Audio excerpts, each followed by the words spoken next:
നസറത്തിലെ ദൈവഭക്തിയാൽ നിറഞ്ഞ ഒരു യുവതിയായിരുന്നു മറിയം. ബാല്യകാലം മുതലേ അവൾ ദൈവത്തിന് സമർപ്പിതയായി ജീവിച്ചു. പ്രാർത്ഥനയും വിശുദ്ധിയും അവളുടെ ജീവിതത്തിൻ്റെ ശ്വാസമായിരുന്നു. അവൾ തൻ്റെ ഹൃദയത്തിലൊരു ദൃഢനിശ്ചയമെടുത്തിരുന്നു: ജീവിതം മുഴുവൻ ദൈവത്തിനായി മാത്രം ജീവിക്കുക.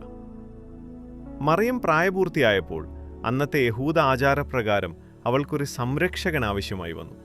അപ്പോൾ ദൈവം തന്നെ തിരഞ്ഞെടുത്ത വ്യക്തിയായിരുന്നു നീതിമാനായ യോസേഫ്. ദാവീദ് വംശത്തിൽപ്പെട്ട വിനയവും നീതിയും നിറഞ്ഞ പ്രാർത്ഥനയിൽ ജീവിക്കുന്ന ഒരാളായിരുന്നു അദ്ദേഹം. പുരോഹിതന്മാർ ദൈവഹിതമറിയാൻ പ്രാർത്ഥിച്ചപ്പോൾ ഒരടയാളം സംഭവിച്ചു എന്ന് വിശ്വാസ പരമ്പര പറയുന്നു. വിവിധ പുരുഷന്മാർ അവരുടെ ദണ്ഡുകൾ ദൈവാലയത്തിൽ സമർപ്പിച്ചു. യോസേഫിന്റെ ദണ്ഡിൽ പുഷ്പം വിരിഞ്ഞു. അതിലൂടെ ദൈവം അവനെ തെരഞ്ഞെടുത്തതായി എല്ലാവർക്കും വ്യക്തമായി. അങ്ങനെ ഇതൊരു സാധാരണ വിവാഹ നിശ്ചയമായിരുന്നില്ല.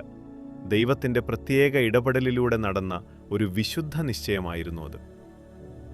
യോസേഫും മറിയവും തമ്മിലുള്ള ബന്ധം ശാരീരികതയിലല്ല, മറിച്ച് പരസ്പര ബഹുമാനം, വിശുദ്ധി, ദൈവഹിതത്തിന് സമർപ്പണം ഇവയിലായിരുന്നു അടിസ്ഥാനം.